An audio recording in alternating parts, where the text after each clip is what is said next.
Fala, minha gente! Prontos para mais uma leitura da palavra de Deus. Eu já estou, está até aberto já. Então, o negócio vai ser ligeirinho, só clicar no like aí, brincadeira. Mas assim, clica aí no like mesmo. Hoje estaremos lendo os capítulos 24 de Gênesis, Mateus e Atos dos Apóstolos e capítulo 1 de Esther. Isso. Vamos ler o livro de Estherzinha. Sabe a história aí dessa mulher do Senhor, serva do Deus Altíssimo, top das galáxias. E, inicialmente, capítulo 24 de Gênesis. Daqui a pouco a gente chega lá em Esther. Antes de começarmos a leitura, vamos falar com o nosso Pai. Começar com Deus, pedir a Ele sabedoria. Pai amado, Deus gracioso, nós te bendizemos, ó Deus, porque Tu és bom, Tu és misericordioso. Te agradecemos pela Tua salvação, ó Deus, que nos deste, nos presenteaste por meio da Tua graça. Muito obrigada, Santo Deus, por mais esse dia, pela graça de podermos abrir os nossos olhos, respirarmos com os nossos pulmões, sem precisar de auxílio, ó Deus, até mesmo de máquinas. Te louvamos pela saúde de cada um quanto assiste, e aqueles que porventura estejam com alguma enfermidade, Senhor, tem misericórdia com eles também, vem trazendo, derramando cura, ó Deus. Se assim for da tua vontade, age de forma soberana, ó Deus, e extraordinária, mostre e manifeste o teu poder. Também, ó Deus, com a mesma intensidade, transforma e trata conosco na nossa área espiritual. Se estejamos desfalecendo, se estejamos carentes, ó Deus, de verdadeiramente um milagre teu. Age, Pai. Nos molda, nos transforma, nos corrige, nos motiva a ser conosco e nos dá entendimento, Pai, por meio da Tua palavra. Nos ajuda a retermos aquilo que é bom. É assim que nós te oramos, em nome de Jesus. Amém. Amém. Vamos lá, capítulo 24 de Gênesis, que vai dizer o seguinte. Abraão já era velho, de idade bem avançada, e o Senhor o havia abençoado em tudo. Abraão disse ao mais antigo servo da sua casa, que governava tudo o que possuía: Põe a sua mão por baixo da minha coxa, para que eu faça com que você jure pelo Senhor, Deus do céu e da terra, que você não buscará uma esposa para o meu filho entre as filhas dos cananeus, dentre os quais estou morando, mas que você irá à minha parentela e ali buscará uma esposa para Isaque, meu filho. Então o servo disse: Talvez a mulher não queira vir comigo para esta terra. Nesse caso, devo levar o seu filho à terra de onde o Senhor veio? Abraão respondeu: Cuidado, não faça meu filho voltar para lá. O Senhor Deus do céu, que me tirou da casa de meu pai e da terra dos meus parentes, e que me falou e jurou, dizendo: A sua descendência darei esta terra, ele enviará o seu anjo adiante de você, para que lá você encontre uma esposa para o meu filho. Caso a mulher não queira vir, você ficará desobrigado do seu juramento. Entretanto, não leve o meu filho para lá. Com isso, o servo pôs a sua mão debaixo da coxa de Abraão, seu senhor, e jurou fazer segundo o resolvido. O servo pegou 10 dos camelos do seu senhor e, levando consigo uma parte dos bens dele, levantou-se e partiu para a Mesopotâmia, para a cidade onde Naor havia morado. Fora da cidade, fez os camelos se ajoelharem junto a um poço de água. Era de tardinha, a hora em que as moças saem para tirar a água. Então o servo orou: Ó Senhor, Deus de meu senhor Abraão, peço-te que me ajudes hoje e sejas bondoso para com o meu senhor Abraão. Eis que estou ao pé da fonte de água, e as filhas dos homens desta cidade saem para tirar água. Concede, pois, que a moça a quem eu disser, incline o cântaro para que eu beba, e ela me responder, beba, e darei ainda de beber aos seus camelos.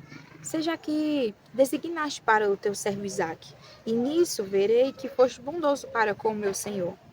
Antes que ele acabasse de orar, eis que surgiu Rebeca, filha de Betuel, filha de Milca, mulher de Naor, irmão de Abraão, trazendo um cântaro sobre o ombro. A moça era muito bonita, virgem a quem nenhum homem havia possuído. Ela desceu até a fonte, encheu o seu cântaro e subiu. Então o servo correu ao encontro dela e disse: Peço que me deixe beber um pouco da água do seu cântaro. Ela respondeu: Beba, meu senhor. E prontamente, baixando o cântaro para a mão, deu-lhe de beber. Depois de lhe dar de beber, disse: Vou tirar água também para os seus camelos, até que todos bebam.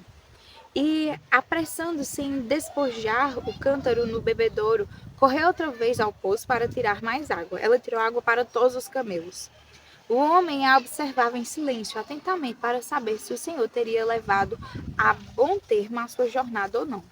Quando os camelos acabaram de beber, o homem pegou um pendente de ouro pesando 6 gramas e 2 pulseiras para as mãos dela, pesando 120 gramas de ouro. Em seguida perguntou: Diga-me, de quem você é filha? Será que na casa de seu pai haveria lugar para eu e os que estão comigo passarem a noite? Ela respondeu: Sou filha de Betuel, que é filho de Milca e de Naor. E acrescentou: Temos palha, muito pasto e lugar para passar a noite. Então o homem se inclinou e adorou o Senhor e disse: Bendito seja o Senhor, Deus de meu senhor Abraão, que não retirou a sua bondade e a sua verdade do meu senhor.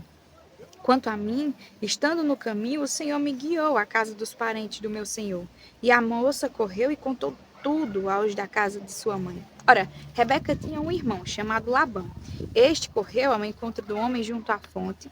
Acontece que Labão tinha visto o pendente e as pulseiras nas mãos de sua irmã e ouvido as palavras de Rebeca, sua irmã, que dizia: Ele me falou assim e assim. Por isso foi até onde ele estava e o encontrou em pé junto aos camelos, ao lado da fonte. E Labão disse: Entre, bendito do Senhor, por que você está aí fora?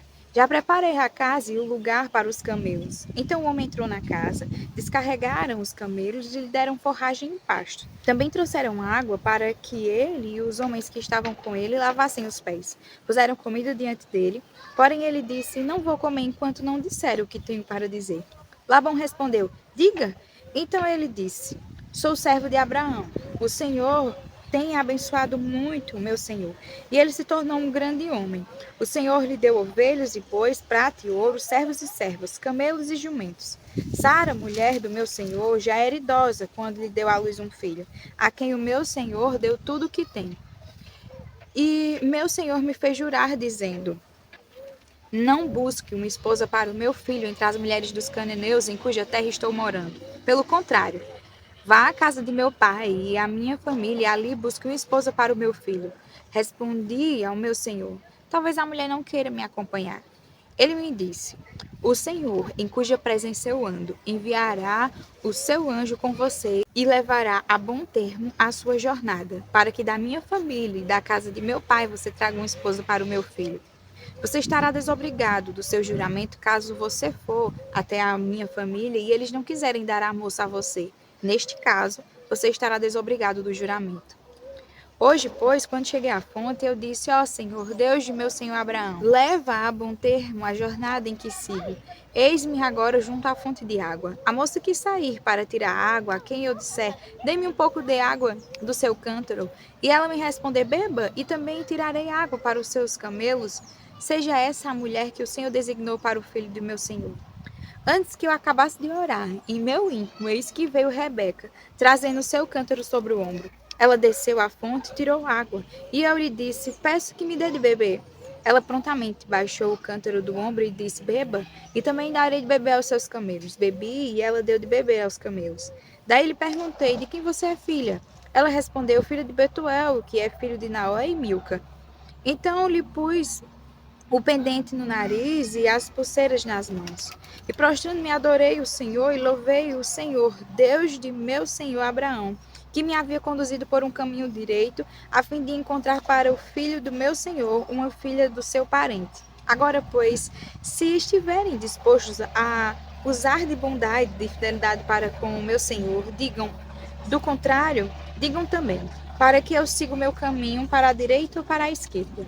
Labão e Betuel responderam: Isto procede do Senhor. Nada temos a dizer, nem a favor nem contra. Aqui está Rebeca. Leve-a com você e que ela seja a mulher do filho do seu senhor, segundo a palavra do Senhor Deus.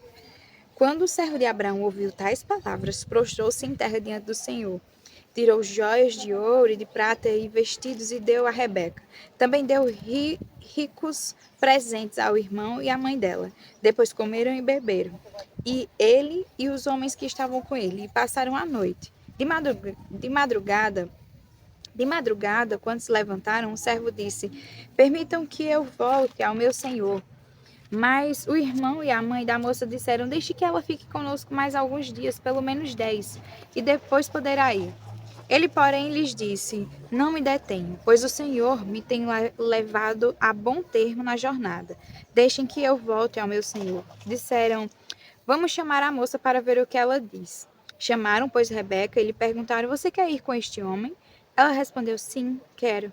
Então deixaram que Rebeca, a irmã deles, partisse junto com a sua ama, com o servo de Abraão e os homens que estavam com ele.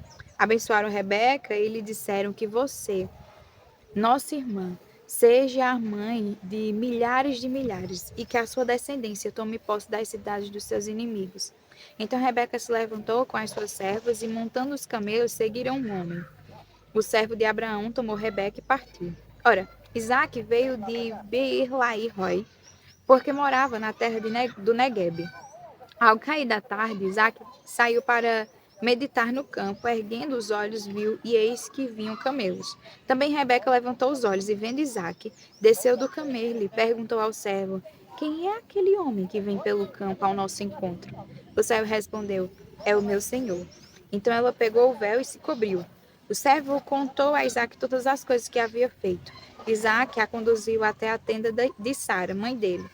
Ele tomou Rebeca e esta se tornou a mulher dele. Ele a amou, e assim Isaac foi consolado depois da morte de sua mãe. Capítulo 24 do livro de Mateus. Jesus saiu do templo e, enquanto caminhava, os seus discípulos se aproximaram para lhe mostrar as construções do templo. Ele, porém, lhes disse: Vocês estão vendo todas estas coisas? Em verdade lhes digo que não ficará aqui pedra sobre pedra que não seja derrubada. Jesus estava sentado no Monte das Oliveiras, quando os discípulos se aproximaram dele e, em particular, lhe pediram: Diga-nos quando estas coisas vão acontecer e que sinal haverá da sua vinda e do fim dos tempos. E Jesus respondeu: Tenham cuidado para que ninguém os engane, porque muitos virão em meu nome dizendo: Eu sou o Cristo, e enganarão a muitos. E vocês ouvirão falar de guerras e rumores de guerras. Fiquem atentos e não se assustem, porque é necessário que isso aconteça. Mas ainda não é o fim. Porque nação se levantará contra nação e reino contra reino. Haverá fomes e terremotos em vários lugares. Porém, todas essas coisas são o princípio das dores. Vocês serão entregues para serem maltratados, e eles os matarão. Vocês serão odiados por todas as nações por causa do meu nome. Nesse tempo, muitos hão de se escandalizar, trair e odiar uns aos outros. Muitos falsos profetas se levantarão e enganarão a muitos. E por se multiplicar a maldade, o amor se esfriará de quase todos. Aquele, porém, que ficar firme até o fim, esse será salvo. E será pregado este evangelho do reino por todo o mundo, para testemunhar a todas as nações. Então virá o fim. Quando, pois, vocês virem situado no lugar santo o abominável da desolação de que falou o profeta Daniel, quem lê, entenda. Então, os que estiverem na Judéia, fujam para os montes. Quem estiver no terraço, não desça para tirar de casa alguma coisa. E quem estiver no campo, não volte atrás para buscar a sua capa.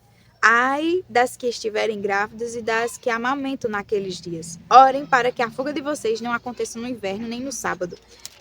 Porque nesse tempo haverá grande tribulação, como nunca houve desde o princípio do mundo até agora, e nunca jamais haverá. Não tivessem aqueles dias sido abreviados, ninguém seria salvo. Mas por causa dos escolhidos, tais dias serão abreviados.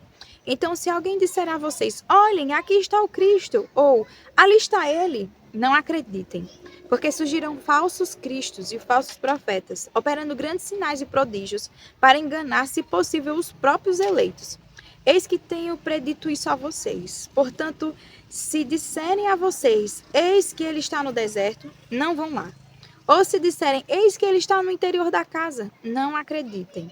Porque assim como o relâmpago sai do oriente e brilha até o ocidente, assim será a vinda do Filho do Homem. Onde estiver o cadáver, aí se ajuntarão os abutres. Logo em seguida, à tribulação daqueles dias, o sol escurecerá, A lua não dará a sua claridade. As estrelas cairão do firmamento e os poderes do céu serão abalados. Então aparecerá no céu o sinal do Filho do Homem. Todos os povos da terra se lamentarão e verão o Filho do Homem vindo sobre as nuvens do céu, com poder e grande glória. E ele enviará os seus anjos com um grande som de trombeta, os quais reunirão seus escolhidos dos quatro ventos, de uma a outra extremidade dos céus. Aprendam a parábola da figueira. Quando já os seus ramos se renovam e as folhas brotam, vocês sabem que o verão está próximo. Assim também vocês, quando virem estas coisas, saibam que está próximo, às portas. Em verdade lhes digo que não passará esta geração sem que tudo isso aconteça. Passará o céu e a terra, porém as minhas palavras não passarão. Mas a respeito daquele dia e hora, ninguém sabe, nem os anjos dos céus, nem o Filho, senão o Pai. Pois assim como foi nos dias de Noé, assim será também a vinda do homem. Pois assim como nos dias anteriores ao dilúvio comiam e bebiam, casavam e davam-se em casamento, até o dia em que Noé entrou na arca, e não os perceberam até que veio o dilúvio e os levou a todos. Assim será também a vinda do Filho do Homem. Então, dois estarão no campo, um será levado e o outro deixado. Duas mulheres estarão trabalhando num moinho, uma será levada e a outra será deixada. Portanto, vigiem, porque vocês não sabem que dia virá o Senhor de vocês. Porém, considerem isto: se o pai de família soubesse a que hora viria o ladrão, vigiaria e não deixaria que a sua casa fosse arrombada. Por isso, estejam também vocês preparados, porque o Filho do Homem virá, a hora em que vocês menos esperam. Quando é, pois, o servo fiel e prudente, a quem o Senhor deixou encarregado dos demais servos para lhes dar o sustento ao seu tempo? Bem-aventurado aquele servo a quem seu senhor, quando vier, achar fazendo assim. Em verdade lhes digo que lhe confiará todos os seus bens. Mas o que acontecerá se aquele servo, sendo mau, disser consigo mesmo: meu senhor demora para vir? E começar a espancar os seus companheiros e a comer e beber com os bêbados. Virá o senhor daquele servo em dia que não espera e em hora que não sabe, e irá aplicar-lhe um castigo severo, condenando-o com os hipócritas. Ali haverá choro e ranger de dentes. Capítulo 1 do livro de Esté, que diz: Isto aconteceu nos dias de Assuero, o Assuero que reinou sobre 127 províncias, desde ainda até a Etiópia. Naqueles dias, quando Assuero reinava na cidade de Suzã, no terceiro ano do reinado, deu um banquete a todos os seus oficiais e servidores, o exército da Pérsia e da Média, bem como os nobres e os governadores das províncias estavam presentes. Então Assuero mostrou as riquezas da glória do seu reino e o esplendor da sua excelente grandeza durante muitos dias, durante 180 dias.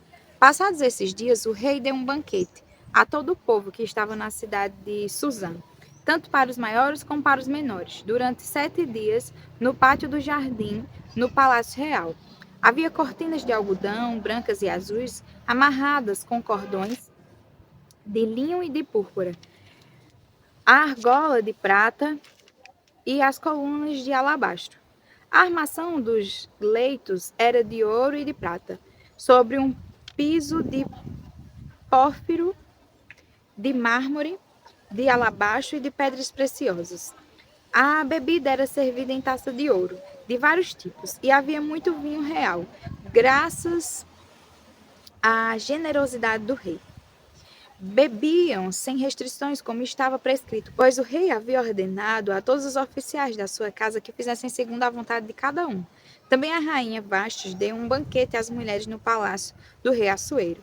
No 7º dia, quando o seu coração já estava alegre por causa do vinho, o rei Assuero ordenou a Meumã, Bizta,